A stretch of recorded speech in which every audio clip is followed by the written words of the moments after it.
Welcome to సర్కార్ India. NTR జిల్లా తిరువూరు నియోజకవర్గం వైఎస్ఆర్సీపీ రాష్ట్ర నాయకులు నరేడ్ల వీరారెడ్డి కూటమి ప్రభుత్వ పాలనను దుయ్యబట్టారు. రాష్ట్రంలో రెడ్ బుక్ రాజ్యాంగం నడుస్తుందని, ప్రజాస్వామ్యానికి ఇది మంచిది కాదని అన్నారు. వైఎస్ జగన్మోహన్ రెడ్డి ప్రతిష్టాత్మకంగా పారదర్శకంగా ఇంటింటికి రేషన్ బియ్యాన్ని అందించారని, నేడు రేషన్ వాహనాలను ఆపడం ద్వారా అవినీతికి అవకాశం ఇచ్చినట్లు అవుతుందన్నారు. తిరువూరు నియోజకవర్గంలో అభివృద్ధి మాటలలో కనిపిస్తుంది కానీ చేతల్లో కనిపించడం లేదని, తిరువూరు నియోజకవర్గంలో ప్రజాస్వామ్యాన్ని లేకుండా చేస్తున్నారంటున్న వైసీపీ రాష్ట్ర నాయకులు నరేడ్ల వీరారెడ్డితో సర్కార్ India senior journalist Peddavarapu Satyanarayana face to face. నమస్తే. ఈరోజు మనం వైఎస్ఆర్సీపీ రాష్ట్ర నాయకులు నరేడ్ల వీరారెడ్డి గారితో ఉన్నాం.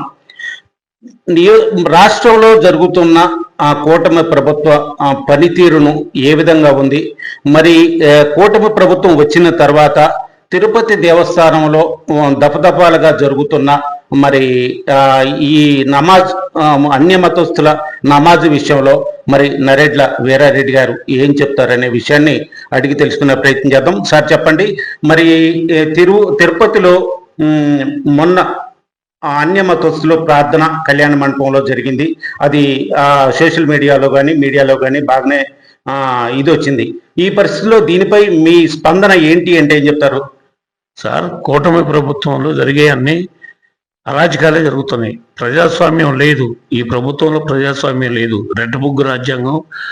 లోకేష్ గారు ఏం చెబితే అదే జరుగుతుంది తప్ప చంద్రబాబు నాయుడు గారు, పవన్ కళ్యాణ్ గారు జీరో. పోతే మీరు ఒక చిన్న విషయం, తిరుపతి విషయం మాట్లాడుతున్నారు కాబట్టి, తిరుపతి లడ్డు అన్నారు. ఇంతవరకు ఏమి తేల్చరా? కొన్ని వేల మంది భక్తులు, కొన్ని కోట్ల మంది భక్తులు మనోభావాలను దెబ్బతీశారు. అదేవిధంగా మొన్న అన్య మతస్థులైనటువంటి తమిళనాడు చెందిన వ్యక్తి వచ్చి అక్కడ చెప్పారు, అక్కడ మాట్లాడటం జరిగింది, ప్రార్థనలు చేయడం జరిగింది. ఇది న్యాయం కాదే. మనం ఒక మసీదు ముందు మేళం ఆల్చుకుంటూ పోతేనే వాడు ఒప్పుకోరు. మసీదులో ముందుగా మేళం ఆల్చడానికి వెళ్ళలేదు నాకు తెలిసి. అక్కడ ఆ మసీదు కాడి మంగళని మేళగాళ్ళు కూడా ఆపేసి దాడిపోవాలి.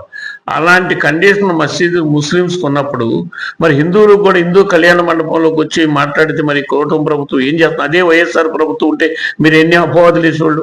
కూటమి ప్రభుత్వం వచ్చిన తర్వాత ఇప్పుడు రేషన్ బళ్లను మరి ఆపడం జరిగింది. వైఎస్ఆర్ గవర్నమెంట్ ఉండగా ప్రతిష్టాత్మకంగా రేషన్ బళ్ళు ప్రతి ఇంటికి వెళ్ళి రేషన్ ఇవ్వాలి అనే తీసుకొచ్చిన స్కీమ్ అది. ఇప్పుడు ఆ స్కీమ్ని మరి పక్కన పెట్టి డీలర్ దగ్గరికే వెళ్ళి తెచ్చుకోవాలనే ప్రస్తావన తీసుకొచ్చారు. అది రేపటి నుంచి జరగబోతుంది. దీనిపై మీ స్పందన ఏంటంటే ఏం చెప్తారు? ఇది ప్రజల్ని ఇంకా ఇబ్బంది పెట్టే పరిస్థితి అండి. ఎందుకంటే అంతకుముందు డీలర్ దగ్గరకు వచ్చి తీసుకున్న వాళ్ళు అందుబాటులో ఉండడు, కొనుక్కున్న వాళ్ళు మామూలుగా ఉండేవాళ్ళు. ఇప్పుడు బండి వెళ్ళిన తర్వాత ఆ ఇంటి ముందుకు వెళ్ళి వస్తుంటే ప్రతి ఒక్క రైతు కూడా బియ్యాలు తీసుకున్నారు. రేపు పొద్దున ఏంటంటే ఈ డీలర్ దగ్గర మిగిలిపోయినవి అన్ని బడా నాయకులందరూ అమ్ముకొని మళ్ళా కాకినాడ పోర్టుకు ఇంకో పోర్టుకు ఎక్స్పోర్ట్ చేసుకోవడానికి ఉపయోగపడటానికి ఈ బళ్ళు తీసేసి ప్రజల్ని ఇబ్బంది పెడుతున్నారు. కానీ ప్రజలకు బళ్ళు ఉంటానా 99% ఉపయోగం ఉంది. ప్రతి ఇంటి ముందుకు వచ్చే వాడు అవకాశం లేకపోయినా కూడా తినడానికి ఇష్టం లేనివాడు కూడా బియ్యం తీసుకొని గుడ్లకో కుక్కలకో ఇంకో రకంగా వండుకొని వేసుకుంటున్నాడు. ఇప్పుడు రేపు పొద్దున వాడికి ఇష్టం లేదు, ఆ పోయిన 5 కేజీలు 10 కేజీలు ఏం తెచ్చుకున్నాను వదిలేస్తే ఆ బియ్యాన్ని అన్ని వీళ్ళు బ్లాక్ మార్కెట్లో అమ్ముకోవడానికి లోగడ వాళ్ళు అమ్ముకున్నారు, మేము కూడా అమ్ముకోవాలి. ఇప్పుడు మరి వైఎస్ఆర్ బియ్యం అమ్మారండి కాకినాడ పోర్టులో. మరి మొన్న మీరే మీ పోర్టులో అమ్మారు కదా, ఏం చేశారు? మీరు ఎవరు పట్టుకుని ఇప్పుడు ఏమన్నా నర్స్ చేశారా?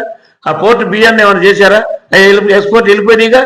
అంటే నాదిల మనోహర్ చుట్టం ఉంటే ఇంకో చుట్టం ఉంటే వెళ్ళిపోతాయి బియ్యం, కానీ ఇంకోటి కానీ వెళ్ళిపోతాయి. ఎవరు ఏం మాట్లాడరు. ఇవన్నీ ఏం లేదండి. బళ్ళు తీయటం అంటే బియ్యాన్ని అక్రమంగా తరలించడానికి ఒక కుట్రని నా ఉద్దేశం. అసలు ఇవన్నీ ఎందుకు? బియ్యం దొంగతనాలు అరికట్టాలని ఉద్దేశం మీకుంటే ఆ బియ్యానికి ఇచ్చే సన్నబియ్యం ఇస్తానన్నారు కదా, సన్నబియ్యం రేటు కట్టి ఎంత మీరు సబ్సిడీ చేసుకున్నారు అంత సబ్సిడీ రైతుకు ఇచ్చేసేయండి. చంద్రబాబు నాయుడు గారు రేషన్ బియ్యాన్ని అక్రమంగా తరలిస్తే క్రిమినల్ కేసులు కడతామనే విషయాన్ని చెప్తున్నారు. మరి మీరేమో ఈ అక్రమంగా జరుగుద్ది, అక్రమ కోసమే ఇది అని చెప్పి మీరు అంటున్నారు. ఏంటి వ్యత్యాసం? 100% జరిగింది సార్. రేపు కాకినాడ పోర్టు అన్నారు మొన్న, రేపు రామాయణం పోర్టు చేరవచ్చు, లేదా కృష్ణపట్నం పోర్టు చేరవచ్చు. వీళ్ళు రామాయణం చేశారు కానీ మేము అక్కడ కాకినాడ చేశారు కానీ మేము కృష్ణపట్నం పోర్టులో చేస్తాం దొంగతనం అంటారు. లేదా తమిళనాడు బాటలో దాటి తమిళనాడు చేస్తూ ఉంటారు. ఇదంతా బడా పారిశ్రామికవేత్తలకి బడా పెత్తందారులకు ఉపయోగపడే స్కీమ్స్ తప్ప ఎవరు సామాన్యుడికి పేద ప్రజలకు ఉపయోగపడేది కాదు. తిరువూరు నియోజకవర్గానికి వచ్చే వరకు మరి అభివృద్ధి నా లక్ష్యం, అభివృద్ధి పదంలో నేను నడుస్తున్నా, మరి ప్రతిపక్షం కూడా మాకు సహకరించండి, అభివృద్ధికి సహకరించండి అని చెప్పి కొలికపుడు గారు మాట్లాడడం జరుగుతుంది. దీనిపై మీ స్పందన? ఆయన 1 సంవత్సరం పాటు అయింది సార్. మరి ఈ సంవత్సరంలో ఈ నియోజకవర్గానికి ఏమి నిధులు, ఎన్ఆర్జేసీ నిధులు తప్ప సీఎం గారి దగ్గర నుంచో ఇంకో దగ్గర నుంచో ఏమైనా నిధులు ఇచ్చారా? ఈ అభివృద్ధికి ఏమైనా చేయడానికి తోడ్పడ్డారా? ఏమీ లేదు, ఏమీ తోడ్పడలేదు. కొంతమంది ఎమ్మెల్యేలు ఉన్నారు, చాలా మంది, నాకు తెలిసిన 2-3 ఎమ్మెల్యేలు, ఒకటి 50 కోట్లు 60 కోట్లు సొంత నియోజకవర్గాలకు వెళ్ళి జగంద్రబాబు గారి దగ్గరనే లోకేష్ గారిని బతిలాడుకొని తీసుకొని నియోజకవర్గ అభివృద్ధి పాటుపడుతున్నారు వాళ్ళు. ఈయనకు అలాంటిది ఏమి లేదు. ఈయనకి ఎంతసేపు ఏంటంటే బ్రాంచీ షాపులోనే బెల్ట్ షాపులు తీసేయాలంటాడు, వాళ్ళు డబ్బులు ఇచ్చేయాలని నెలకొండుకుంటారు. పోలీస్ ఎస్ఐ గారు ట్రాన్స్ఫర్ చేయకపోతే రాజీనామా అంటాడు, మళ్ళీ ఎస్ఐ గారు మళ్ళీ అదే ఎస్ఐ గారిని కొనసాగించమంటాడు. లేదా కౌన్సిలర్ల మీద వీళ్ళ మీద అభివాదులు వేసి వాళ్ళు వినకపోతే నేను రాజీనామా అంటాడు. మళ్ళీ వాళ్ళతో ఎంతసేపు ఎవరితో సరి చేసుకొని ఎవరి దగ్గర ఏం చేయాలని ఆయన లక్ష్యం. నాకు తెలిసి ఏంటంటే ప్రజల్లో నానుడి వ్యవహారం ఏంటంటే ఆయన దిగిపోయేటప్పుడు కొన్ని వేల కోట్లు పోగేసుకోవాలి. చంద్రబాబు నాయుడు, జగన్మోహన్ రెడ్డి వీళ్ళైనా సంపాదించుకునేది, మేము సంపాదించుకోకూడదా? మేము కూడా వేల కోట్లు సంపాదించాలనే ఉద్దేశంతో ఉన్నట్టు కనపడుతుంది. కాబట్టి తిరువూరు నియోజకవర్గాన్ని అభివృద్ధి చేసి అభివృద్ధి పథకంలో నడుపుదామన్న ఆలోచన ఆయనకు లేదు. తిరువూరు నియోజకవర్గంలో మొన్న జరిగిన ఈ మున్సిపల్ ఎన్నికల నేపథ్యం ఒకటి ఉంది. ఆ నేపథ్యంలో 2 సార్లు వాయిదా పడటం కూడా జరిగింది. 2సారి వాయిదా పడే నేపథ్యంలో మరి అధికార పక్షం నుండి కార్యకర్తలు కావచ్చు, కొంతమంది కావచ్చు, మరి ప్రతిపక్ష నాయకుడు స్వామిదాస్ గారి ఇంటికి వెళ్ళడం, మరి దౌర్జన్యం చేశారని చెప్పి మరి వైసీపీ నుంచి వస్తున్నమాట. ఇది మేము ఆ విధంగా వెళ్ళలేదని వారు చెప్తున్నమాట. ఏంటి మీ స్పందన? వెళ్ళకపోవటం ఏంటి సార్? స్వామిదాస్ గారు ఒక దళితుడై ఎమ్మెల్యే అయి ఉండి, దళితుడై ఉండి, స్వామిదాస్ గారు ఇంటి లేని సమయంలో ఆయన భార్య ఉంటే అక్కడ ఎవరు కౌన్సిలర్లు ఉన్నారని ట్రాక్టర్ మొత్తం అడ్డం పెట్టి జనాన్ని మీదకు తోలేసి, ఓసీలేగా మరి ఆయన ఎస్సీ, ఓసీలు అందరూ వెళ్ళారుగా, మరి ఓసీలు వెళ్ళినప్పుడు వాళ్ళ మీద ఏం కేసు కట్టారు, ఏం చేశారు? నిజంగా ఆ రోజున సమయాన్ని కొంతమంది మా కార్యకర్తలు అందుకోబట్టి, జనాలు అంటాడు కొంతమంది అందుకోబట్టి మేడం గారిని కాపాడగలిగారు. కానీ లేకపోతే ఆ రోజున ఖచ్చితంగా వాళ్ళు చంపడానికే వెళ్ళారండి. మరి ఆ సందర్భంలో స్వామిదాస్ గారి ఇంటి దగ్గర మున్సిపల్ కౌన్సిలర్ ని దాచారు అనే విషయాన్ని వాళ్ళు కూడా అనడం జరుగుతుంది. దీన్ని బట్టి మీరేం చెప్తారు? అదే మున్సిపల్ మంజులా గారు, అదే మున్సిపల్ కౌన్సిలర్ గారు ఇప్పటికీ ఉన్నారు. ఆమె స్టేట్మెంట్ ఇచ్చింది.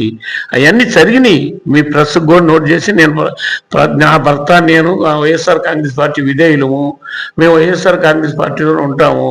మాకు ఆమెకి నిజంగా కిడ్నీ పేషెంట్ అయ్యి కూడా అప్పుడు కూడా వచ్చి ఖమ్మం నుంచి మీరు కౌన్సిలర్లతో పాటు మీరు కూడా జగన్ గారిని కలవడం జరిగింది. జగన్ గారిని కలిసినప్పుడు అదే మరి ఆ కౌన్సిలర్ గారు జగన్ గారితో చెప్పింది ఏంటి అంటే ఏం చెప్తారు? నేను మీ చనిపోయేంత వరకు, నా ఊపిరి ఉన్నంత వరకు జగన్మోహన్ రెడ్డి గారు బియ్యంటే ఉంటాం మేము కౌన్సిలర్ అని 11 మంది కూడా అక్కడికి వచ్చిన ఆయన కలిసిన 11 మంది కూడా హామీ ఇచ్చారు. ఈవెన్ చిన్నారి అనే అమ్మాయిని మళ్ళీ ఎత్తుకోవడానికి ప్రయత్నం చేసిన చిన్నారి అనే అమ్మాయి కూడా, నేను భార్యాభర్తలు ఇద్దరు కలిసి ఉంటే చిన్నారి తండ్రి చేత కేసు పెట్టించినట్టు మరి ఎంత ప్రలోభాలు, ఎన్ని డబ్బులు ఎంత ధారాళంగా ఖర్చు పెడుతున్నారో మీరు అర్థం చేసుకోండి. మరి ఆ చిన్నారి కూడా జగన్మోహన్ రెడ్డి గారు నేను బతుకున్నంతకాలం ఉన్నా నీ ఏమంటే ఉంటాం అని కౌన్సిలర్లు మంజుల గారేంటి, చిన్నారి గారికి డీకేఎస్ ఏంటి, ఇంకో దుర్గారావు గారి, వాళ్ళందరూ కూడా జగన్మోహన్ రెడ్డి గారు చేతులు అడుగుని బోర్ని ఏడ్చారండి. జగన్మోహన్ రెడ్డి గారి దగ్గర ఏడ్చి మేము మీ ఏమంటే ఉంటామని అంటే ఆయన ఏమన్నారు తెలుసా? మీ ధైర్యానికి, మీ దానికి నేను ఎంతో సంతోషిస్తున్నా.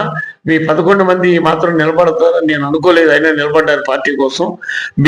మీ అన్నంటే నేనుండి మీకు ఏం కావాలన్నా చేసి పెడతానని ఆయన హామీ ఇవ్వడం జరిగింది. రేపు రాబోయే రోజుల్లో మున్సిపల్ ఎన్నిక జరిగే అవకాశం ఉందా లేదా అంటే ఏం చెప్తారు? వాళ్ళు ఎన్నిక జరపడానికి ముందుకు వస్తారని నేను అనుకోవట్లేదు. ఎందుకంటే మా 11 మంది కౌన్సిలర్లు కూడా గన్మెన్లు ఇచ్చారు, ఒకటి ఏసీపీ గారిని సెక్యూరిటీ ఇచ్చారు. కంపల్సరీగా వీళ్ళు అటెండ్ అవుతారు. ఈ 11 మంది అటెండ్ అయితే వాళ్ళకి రాదు. గన్మెన్లు ఇప్పుడు ప్రజల చేత ఎన్నుకోబడిన కౌన్సిలర్లు ఓట్లు వేయడానికి వేసుకునే పరిస్థితి లేని సందర్భంలో హైకోర్టును ఆశ్రయించి గన్మెన్లు తీసుకొని గన్మెన్ల రక్షణలో తిరుగుతున్నారంటే ఏం చెప్తారు దీనికి సమాధానం? మేము చెప్తాం.